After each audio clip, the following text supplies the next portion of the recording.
Hi, very good morning to you. It's Dean from maverickstar.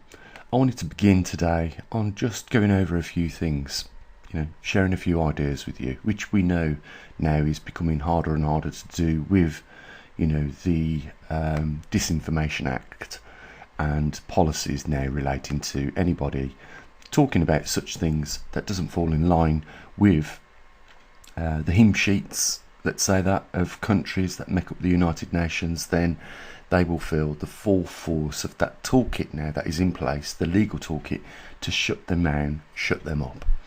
And I want to begin by just going over this, which I've mentioned before, and talk about some of the implications of this policy that is now in place, that is now active. We've seen the repercussions of this policy that has been discussed by the Secretary General, the guy who runs the United Nations, and what he wants to do and why he wants to do it.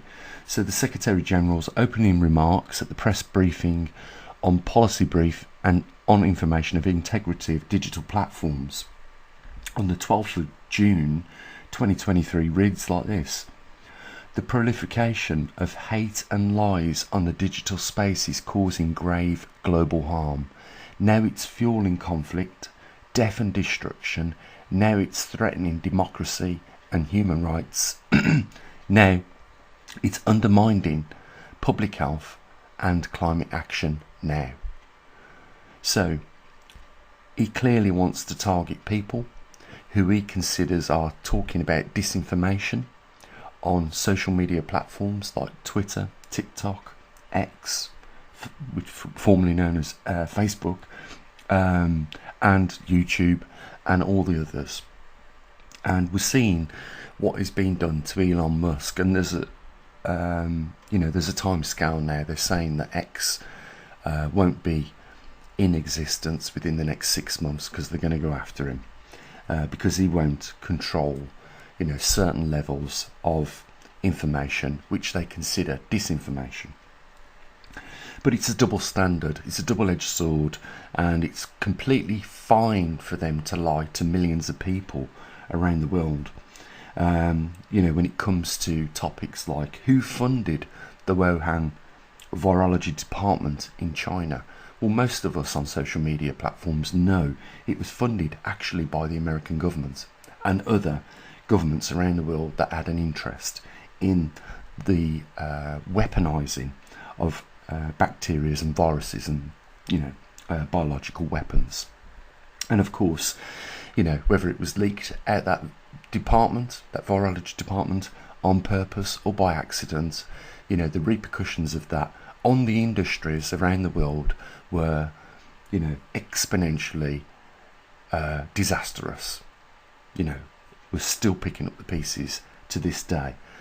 And they want to talk about disinformation, but they cover up what they want.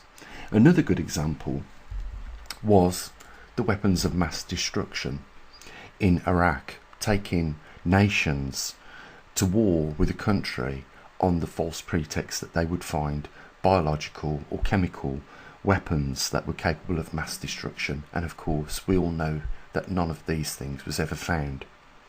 Yet, it gets brushed under the rug very quickly, very easily, and we move on to the next thing, don't we? That's what they want us to do.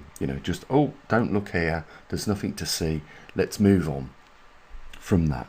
They don't want to discuss it, and there is no responsibility taken. But if you're sitting here right now and you lost limbs in the Iraq war, and you know now that there was no pretext to go to war in the first place with that country, you're going to be upset, to say the least. If you lost your child who was fighting in that war, who went to war believing that he was protecting his country and that it was the right thing to do because his government was telling him that he needs to fight because this country is developing weapons that could easily come back on the shores of that person's home territory, then you would be deeply upset right now, knowing full well that that loved one had lost his life for false pretenses and lies. So they want to talk about disinformation. Well, their levels of disinformation go well beyond, the levels of, accused allegations of disinformation by people like me, and let's go back to that, what they're saying, what the Secretary General is saying in his opening remarks at this press briefing on the 12th of June. He's saying that the proliferation of hate and lies on the digital space is causing grave global harm. Now it's fueling conflict, death and destruction. Well, I've never promoted the use of weapons on any other country, or the killing of any other civilian within any other country. I certainly don't have the means to arm another nation so that they can have a sustained war with another nation. It's the United Nations that do that. It's the United Nations that supply trillions of pounds of taxpayers' money in arms to these countries so that they can keep things going. I'm interested in your comments on these topics that I'm briefly going to touch on.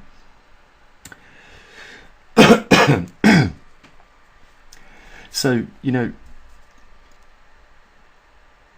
they're blaming people with hardly any influence on social media for all the worst things, including, undermining public health and climate action.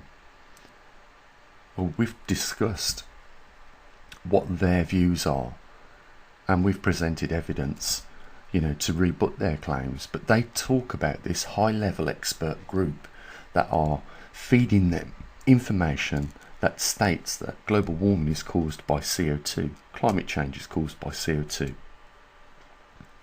And yet we know CO2 is one of the smallest trace gases in our atmosphere. And we know that it's plant food. And we know that if you cut the levels by even 30-40%, that you'd seriously damage the well-being of vegetation growing on our planet. And if you do that, you can easily make a species like our own and many others extinct. Our world naturally goes through high points and low points of CO2, as well as temperatures rising more than the 1.5 degrees Celsius that they want to bring under control. And I've demonstrated this many times. And they want to blame us for causing death and destruction and causing conflict through the things that we talk about. I put it to you guys that what we discuss here is a peaceful remedy to some of the most prolific atrocities that are being caused in our world. And the calling of the shutdown of this nonsense of climate change, and the realisation of where we are in the Milankovitch cycle, which is coming to the end of a interglacial period, a warm period. And at some point we will merge into a glacial period, which will shut down a lot of agricultural land naturally over the northern and southern hemispheres. But there is nothing being done on that, and you wouldn't expect anything to be done by such a criminal organisation that are misinformed, because they do not have, like everybody thinks and takes for granted, they have the information at hand. We could go on. What are they doing here actually by trying to control what is being said on the digital space? Well, they're trying to shut down freedom of expression of thoughts and freedom of speech. And again, in a democracy, the heart of that democracy should be allowed the concise to share these ideas on such platforms as we choose and with whoever we want. We should be allowed to protest against any policies that governments around the world choose to put into action if we do not agree on them. But when we do take up action and we try and drum up a bit of support on social media platforms for a protest to take place, what we see is this criminal organisation shut that platform down immediately. We're seeing it happen quicker now than we ever have. This is their policies that they wanted to unleash, and they have done it. I mean, we could talk about the trillions of pounds being spent in the previous years in Afghanistan, occupying Afghanistan, and we saw the emergency evacuation, which was a complete disaster of that, and leading to, no results being obtained for the trillions of pounds that was spent in Afghanistan occupying it over that period of time. Has conflict of interest been completely swept under the rug now? Politicians are now allowed to give military contracts to companies they have shares in. If we look at politicians like Nancy Pelosi having shares in companies that she's lobbied for them to have legislation passed in favour of that company benefiting financially from, in my view, and I'm sure you'll agree, this is nothing short of a conflict of interest, and people like Nancy Pelosi should not be in a position to gain from a passing of such legislations and policies. But, the more this happens, the more people know about it, the more we're pacified and we allow it, because surely nothing is being done with people like Nancy Pelosi at this point in time. And she is continuing to pass all sorts of legislation which she herself or her husband or family members or friends hold shares or assets in that company.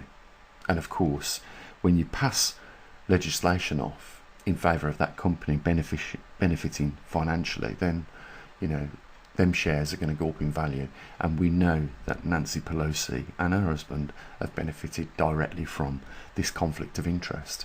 But there was a time where conflict of interest was seen as a legal activity, and that if you joined any of these political groups that are in power and you had a conflict of interest, you could face imprisonment or at the very least be terminated from your post. We don't see that happening anymore. There is a clear two-tier system in place right now, and it is becoming more and more harder for any justice to be brought about by this criminal activity, which is expanding. These political groups and organisations that are in power right now are getting bigger and bigger, and the more bigger they get, the more protective they are of the smaller things around them, like social media platforms and what's being said, because they know that if enough momentum gathers around a particular idea of interest by the general public, that that could easily lead to, like what we saw happen in Canada with the truckers protesting. And of course we've seen the direct intervention by Justin Trudeau and what he did by going after that money. Anyone that talks about anything that has a certain amount of viewers view that and constantly view that is seen as a direct threat against their business and their activities. And we have seen people like Alex Jones be ordered to pay over £1 trillion, which is the gross domestic product or the GDP of India, an amount of money he will never be able to pay. And it's like he described, it was like, when he was asked about, what do you think about that ruling by the court and the judge ordering you to pay that kind of money, he said, well, it didn't matter after the first bullet had been shot at me, because yes, you could put another 10 bullets in me, but I'd have been dead by the first bullet, so the next 9 wouldn't make any difference. But then it didn't stop them firing another 9 bullets in him after that. But Alex Jones, despite what most people think about him, he was one of the first people that was trying to encourage people to take an objective view to what was being shown on mainstream media and what was being put out by governments around the world. He opened people's minds up to alternative ideas, and as a result he has been clearly shut down. We've seen the same happen with a lot of other people. We've seen what happened to Joe Rogan when he took an alternative form of medicine for a particular ailment, and what happened to him. We've seen what's happening to Elon Musk We've seen what's happening to Russell Brand. We've seen what's happened to Jordan Peterson. And, I could keep going on. We've seen what's happened to Edward Snowden. We've seen what's happened to Julian Assange.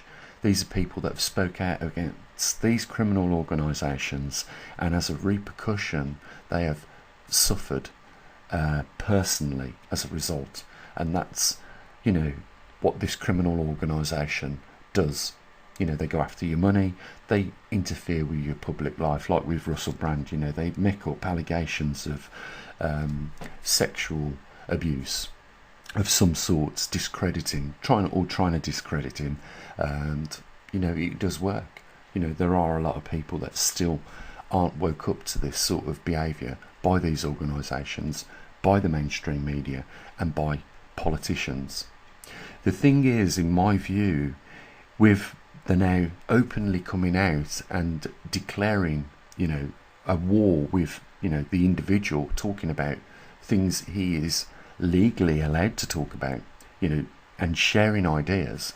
I believe these organisations have weakened themselves, because now more people, more than ever, will pay attention to what is being said, like on platforms like this and others that are still out. And you have to ask yourself, why would they come after a platform like poleshiftnews.com or maverickstar Reloaded? Why would they come out for that? We are a scientific based platform that discuss mainly the topics of climate, the magnetic North Pole migration, the grand solar minimum, and climate. Why would they go after platforms like this? It's because when there's a credible scientist talking about these in an objectively manner, it comes across to the general public as credible. Just as much credibility goes to me as their so-called high-level expert groups. And it's a challenge. And our platform here does not support their policies, does not support the reasons for their actions, because we have an alternative view on what they are saying, and they completely don't like that. And they don't like it because it stands in the way of them creating a $1 trillion empire or enterprise, which is what they're trying to do. The United Nations alone is dead set on raising £500 billion every year, which will ultimately lead that burden falling on you who's listening right now and your children. If we continue to allow these double standards of who is talking about the truth more than the other, and we continue seeing them attack somebody in the manner at which they are, then, like I said, they are discrediting themselves. Because if we was in a court of law, both the victim and the accuser or the perpetrator of that crime would have an opportunity to state their case equally. But we are not seeing that now from organisations like the United Nations and the European Union. Let's not forget what the European Union are doing. They're trying to ban right now 13 countries from agricultural activities at a time where we are merging closer now, more than ever, to a magnetic pole reversal, which directly affects the climate, and a grand solar minimum, which directly affects the climate, and a returning back to a glacial period. Which I'm not too interested in whether people support these ideas and agree completely with me, but I'm putting them out there, and these are very real events that are taking place. Whether you choose to believe they are real or not, then I suggest you do some research yourself into these, and you will see why we have been demonetised because of the things we talk about on this channel. You will see that we are a direct threat to that $1 trillion in industry that is trying to be created. And when we talk about conflict of interest, where do you think that money that they will raise will go. It will go to companies that they have stocks and shares in, or financial ambitions in, and it will inevitably mean that they will profit from this. And $1 trillion industry that they can create is a great incentive, and it is a great motivation for them to do it, and they have the inclination to do it. And those three things that I've just mentioned there would be enough to convict anyone in a court of law and prove that they are guilty. But we don't see any court of law addressing, the conflicts of interest that are taking place. What we see is direct action from these organisations attacking mainstream media and people sharing ideas and discussing things which in a democracy we should be allowed to talk about. If you look at this on the June the 12th, right, the remarks made by the Secretary General, he is saying that what we're talking about on the digital space is threatening democracy. I put it to you, with the things that we've discussed, have I threatened democracy in any way, or have I encouraged and supported democracy? It should be obvious. Guys, I'm really interested in your views, and if you can just think a little bit deeper into the brief topics that we've discussed here, I would be really interested in knowing what your views are, because I'm facing a massive battle, as you can imagine. It is proven that these organisations are going out for me and other individuals, and the bigger you have an arena of people listening to you, the more that they will go out after you.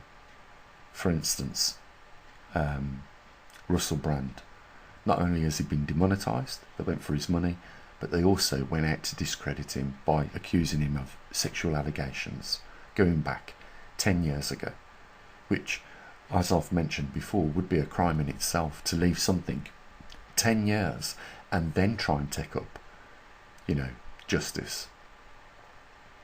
Well, when they do things like that, it should be clear as glass the reasons why they do it.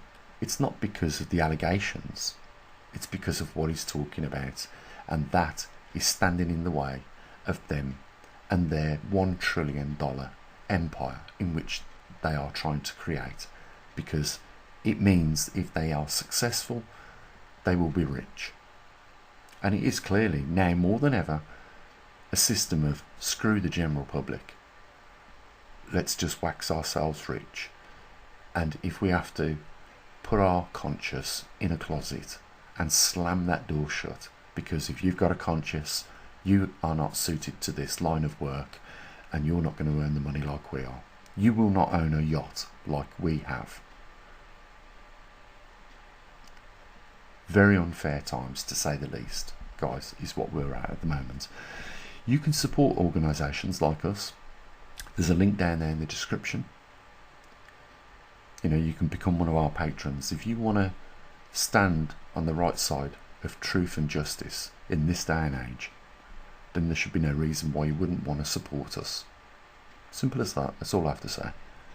I'm very much interested in your comments, regardless. And, you enjoy the rest of your day. As always, you take care of your loved ones. Say what I usually do. Bye for now.